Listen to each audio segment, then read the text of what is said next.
Buenas tardes, señoras y señores. Bienvenidos a la entrevista por Viviupao Televisión, la señal digital HD 3.1 y por el fanpage Viviupao TV. Empezamos una nueva semana informativa aquí en Viviupao Televisión. Los saluda Alberto Pinillos en nombre de todo el equipo que hace posible llegar a sus hogares para que usted pueda estar informado a través de los diálogos, las entrevistas con los protagonistas de la información y sobre todo con tener en cuenta la participación de voceros que tienen pues la credibilidad, tienen la confiabilidad para que usted esté mucho mejor informado respecto a los temas coyunturales de interés público a nivel local, regional, nacional y también en el contexto internacional. Hoy empezamos una nueva semana de la entrevista correspondiente al lunes 21 de febrero del 2022. Son exactamente las 12 de la tarde con un minuto. Vamos a dialogar siempre pensando en lo importante que es la salud. En ese contexto hemos invitado para el día de hoy nuevamente al doctor Alex Castañeda. Él es destacado médico infectólogo, docente en la Universidad Privada Antonio Borrego, para seguir aprendiendo y conociendo información en base a evidencia científica, médica, de cómo va la pandemia en nuestra localidad, en la región específicamente, y analizar esta propuesta que ha hecho pública el ministro de Salud de presentar un informe técnico en la próxima sesión, exactamente el día miércoles de Consejo de Ministros, para proponer que los aforos ya estén al 100% abiertos en los lugares públicos con la intención, ha dicho el ministro, de reactivar la economía en nuestro país. Siempre hemos venido conversando en Upao Noticias y también ahora en la entrevista de que hay que tener mucho cuidado. Es importante la salud y también la economía, pero no sobreproponer o sobreponer encima de la economía la salud, que es lo más importante. Vamos a conversar de estos temas con el doctor Alex Castañeda, que ya está conectado con nosotros para este diálogo. Doctor Castañeda, bienvenido a la entrevista. Muy buenas tardes. Muy buenas tardes, Beto. Encantado de volver a estar siempre con todos ustedes, listo para poder comentar y resumir algunas de las cosas, inquietudes que están sucediendo en la semana y nos van a llevar, ¿no?, adelante un mejor manejo de la pandemia. Así es, doctor. La entrevista para dividirla en dos momentos, que es importante que usted, de su experiencia, además usted participa en el comando COVID aquí en la región, sé que han estado en una reunión recientemente, nos informe de cuáles son los avances que vamos teniendo respecto a la vacunación, que es muy importante que el público lo sepa, y luego ya entonces centralizar la atención en lo que es esta propuesta que ha hecho pública el ministro. ¿Cómo va el proceso desde su experiencia, doctor Castañeda, avanzando la libertad en cuanto a la vacunación, sobre todo en niños? En lo que es vacunación, ahora que el componente infantil ha ingresado a la estrategia de contención basada en vacunas, ha ido caminando de manera un poco, yo diría, errática. Muy bien al inicio, especialmente un ascenso de la cobertura de vacunaciones en las poblaciones de la costa de la Libertad. Sin embargo, lo que vemos en la parte de la sierra es un pequeño, digamos, retraso, o la consecución de las metas no son las óptimas como se quisieran. Y cuando se analiza hay muchos factores, y entre ellos los factores sociales, ¿no? Por ejemplo, escuchaba muy bien ahora que se decía, cuando se iba a un lugar, a veces había movimientos antivacunas, 100 personas, 80 personas puestas, digamos, en las afueras del establecimiento de salud, ¿no?, impidiendo que la gente se vacune. Y eso de ahí realmente es muy preocupante. Y aquí vienen las autoridades civiles. ¿Qué es lo que tiene que hacerse? Teniendo en cuenta que la Constitución, la primera cosa que dice, es tener que salvaguardar la vida de las personas. Si hay personas que están yendo contra la vida, deberían ser, ya yo diría, como opinión personal, reprimidas, porque no se puede permitir que haya personas que intenten evitar las vacunaciones de otras personas que sí quieren hacerlo y que bloquean de alguna manera con protestas, de alguna manera hacen cierto ruido, ¿no? Y se asusta a la población. Eso está pasando en la sierra. Y hoy hay otras cosas como también algunas cuestiones coyunturales. Por ejemplo, muy mal el gobierno que haya dispuesto, allá, porque se van a vencer las vacunas de AstraZeneca, hay que ponerlas. ¿Qué creen que pensará un padre de familia diciendo, ¿le van a poner a mi hijo una vacuna que está cerca de vencerse? Ah, no, no lo vacuno. Fíjense cómo una pequeña toma de decisiones tan inacertada puede causar tal impacto en una población, en este caso infantil. Y el tercer hecho, si bien en la costa, nuevamente repito, está yendo bien la vacunación, empezó muy bien y luego ha comenzado a haber una pequeña pendiente, ¿no? Esa pequeña pendiente, ¿a qué puede deberse? Número uno, la información que existe respecto a algunos efectos adversos. Y nuevamente, como hemos manifestado en otras oportunidades, los efectos adversos se presentan en cualquier vacuna, hasta en la de tétanos, la de sarampión, cualquiera, la de polio, en todas se presentan. El asunto es que son tan, pero tan raras, son tan y extremadamente raras, que cuando ocurre un evento, evidentemente, pues salta a la vista. No es una cuestión que se forma parte del escenario, que siempre hay. No, no lo hay. Y por eso, cuando hay un efecto adverso extraño, importante, que pueda comprometer la vida, mucho ruido se hace al respecto.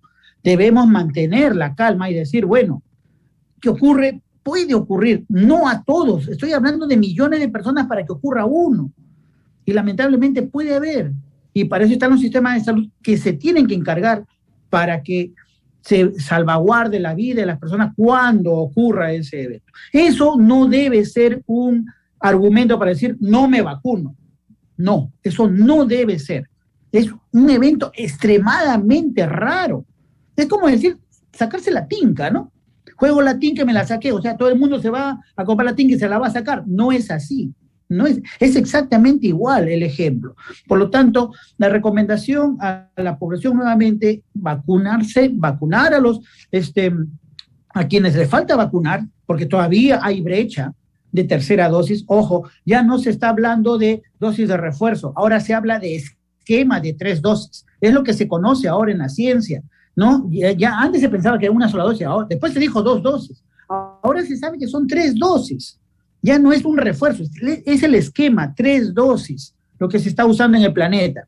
Entonces, quienes les falta su tercera dosis, los invito a que ir a colocarse esa tercera dosis. Y la otra cosa es, cuando haya, digamos, información que es un poquito etérea, ¿no? Un poco difícil de entender, por favor, consulten a médicos especializados en esto. Los infectólogos, por ejemplo, conocemos muy bien estos detalles de vacunas, porque trabajamos con gérmenes, trabajamos con medidas de prevención basadas en vacunas, y creo que estamos en capacidad de poder aclarar muchas dudas, ¿no? Porque a veces se dice, no, yo consulté a tal médico, sí, pero el médico era de repente, con todo el respeto de mis amigos ginecólogos, de repente era ginecólogo, pero no estaba metido en el tema de vacunas, o de repente era un colega dermatólogo, ¿no? Y no estaba metido en el tema COVID, ¿no? Esos detalles yo quisiera que la población entienda. No todos estamos en capacidad de poder emitir una opinión respecto a vacunas, respecto a COVID. Y en ese sentido, bien, infectología sí es una especialidad que se aboca a él. Así es, doctor.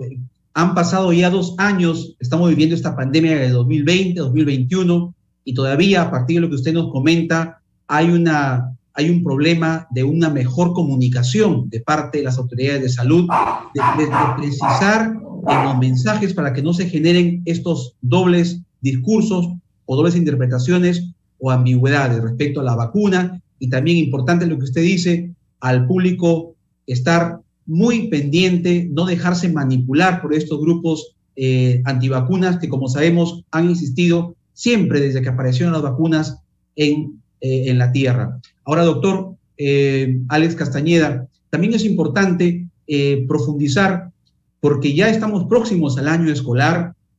Autoridades de salud y el Ministerio de Educación han dicho de que el niño o el adolescente, para poder ingresar al centro educativo, tiene que estar vacunado con sus 2 dosis. Y todavía hay padres de familia que se resisten a ello.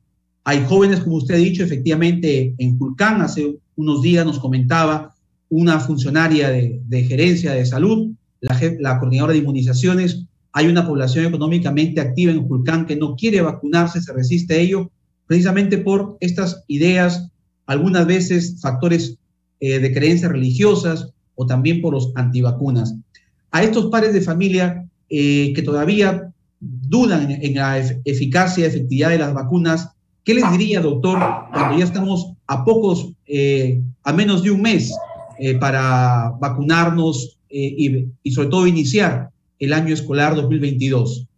Bien, les dejo un mensaje muy, pero muy claro que es verificable.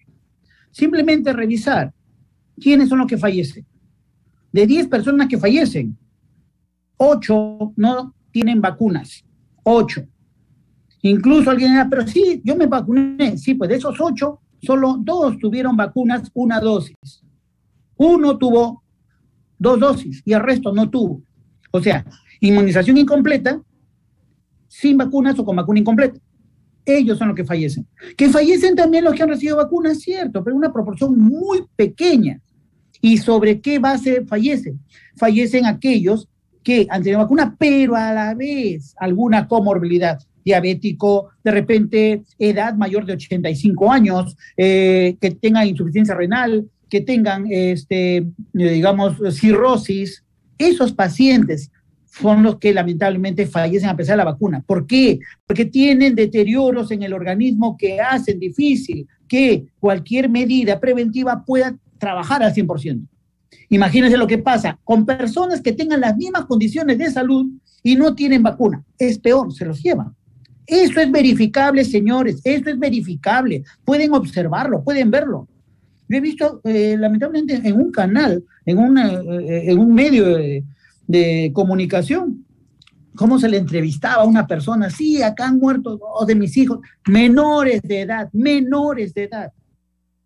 Y lógicamente se hacía pues un alarde tremendo, sí, que en el hospital no nos dejan verlos, un montón de cosas. Pero nadie decía y nadie le preguntaba a esa familia si sus niños habían sido vacunados. Y cuando uno revisa esos casos, no tenían vacuna. ¿Qué más evidencias queremos? ¿Qué más evidencias podemos mostrar? Y eso no lo decimos acá. Eso se observa en todas las publicaciones mundiales existentes.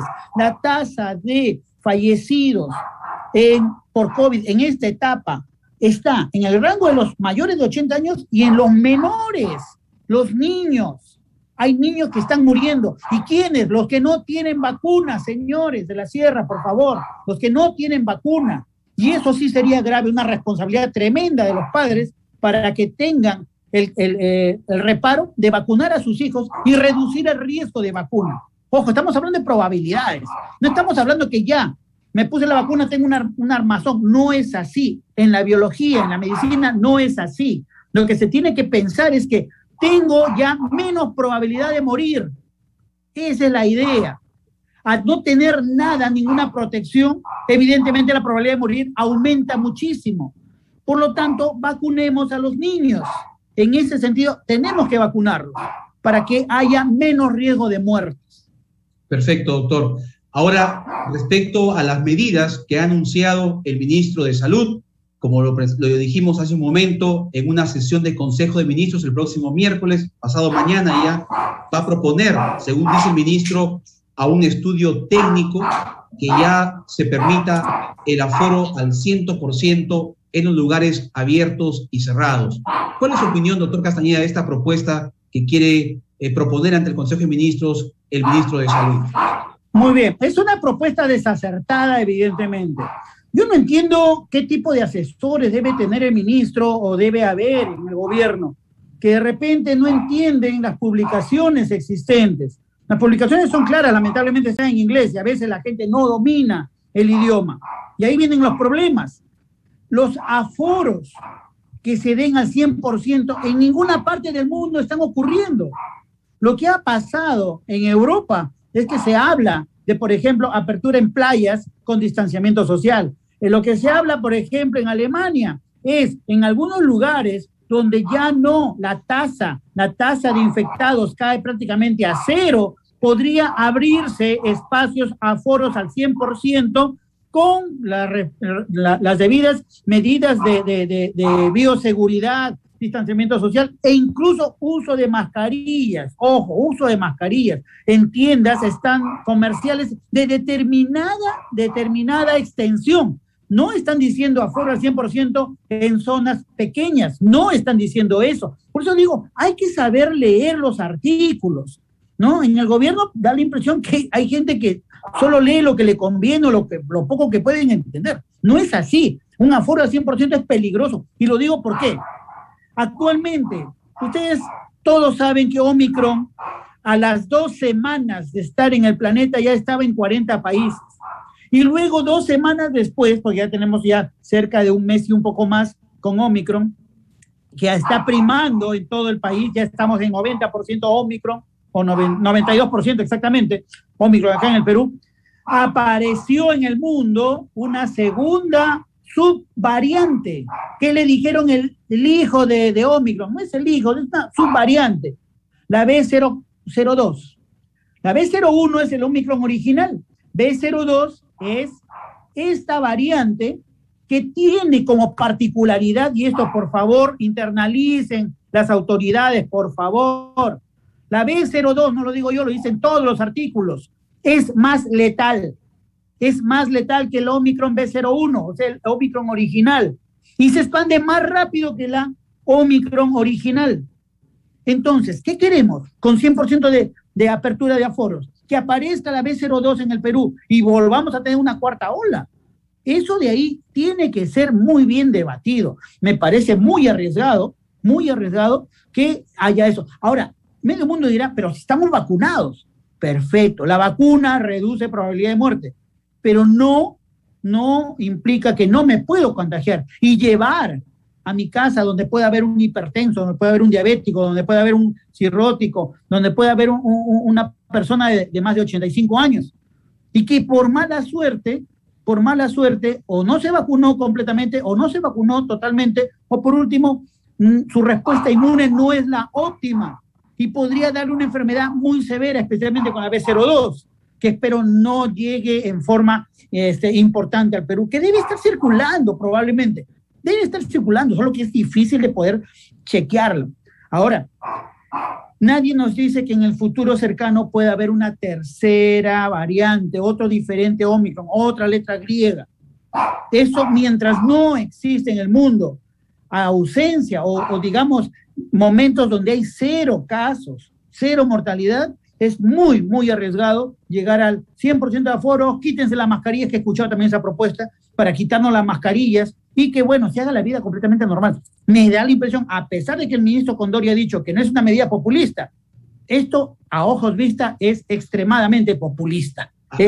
Y tengamos cuidado, por favor. Tengamos mucho cuidado con lo que se está diciendo. En una entrevista al ex ministro de Salud, al doctor Ugarte, también justo se refería en ese contexto, doctor Castañeda, él veía como una medida demagógica esta propuesta del ministro Condori de los espacios públicos y abiertos al aforo 100% y también posiblemente retirar el uso de las mascarillas. Cuando conocemos aquí en países americanos, hermanos, como por ejemplo en Argentina, de Sudamérica, nos han informado de que todavía están utilizando la mascarilla por las calles, en los colegios también. Entonces, ¿por qué el Perú va a ser la excepción? ¿En base a qué evidencias médicas hay esa propuesta? Bueno, como usted dice, hay que evaluarse de manera muy seria. Esperemos que en el Consejo de Ministros se tomen las mejores decisiones para evitar mayores contagios. Doctor, algunas consideraciones finales y ya para concluir la entrevista.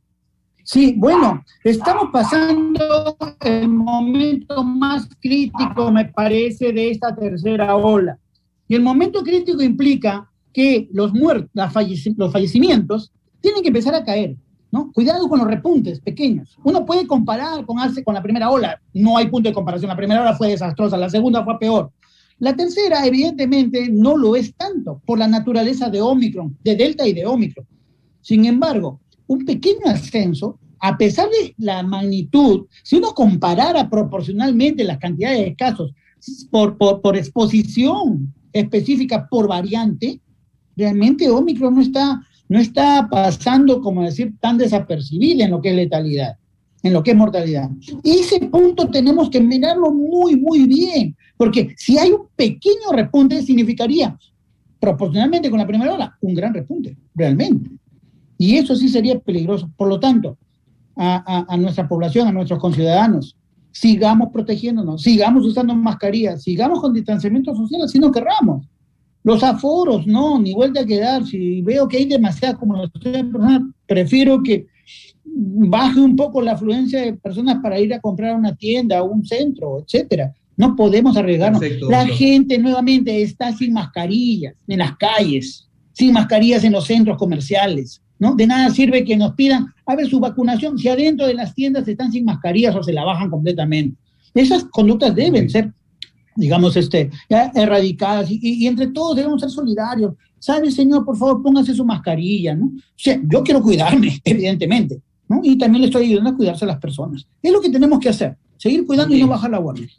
Gracias, doctor Castañeda. Siempre un gusto conversar con usted. Seguimos aprendiendo e informando de nuestro público con el doctor Alex Castañeda, médico infectólogo. Estuvo aquí en la entrevista por Vivo Pau Televisión. Gracias, doctor. Un fuerte abrazo. Nos vemos. Hasta la siguiente, Beto. Adiós. Buenas tardes. Vamos a ir a una pausa. 12 de la tarde con 21 minutos y regresamos con más en la entrevista.